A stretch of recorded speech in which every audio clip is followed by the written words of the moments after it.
നിങ്ങൾ ചെയ്തത് എത്ര മഹത്തായ കാര്യമെന്നോർത്ത്. മുത്തുമാണിമാര നിങ്ങൾ ചെയ്തത് എത്ര മഹത്തായ കാര്യമെന്നോർത്ത്.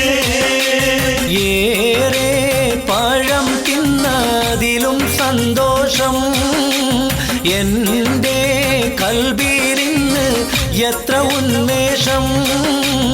ആറ്റൽ നബിയുടെ മകൾ ഫാത്തിമ അലി ഹൈദറിൽ പ്രിയ വിടർ ഫാത്തിമ.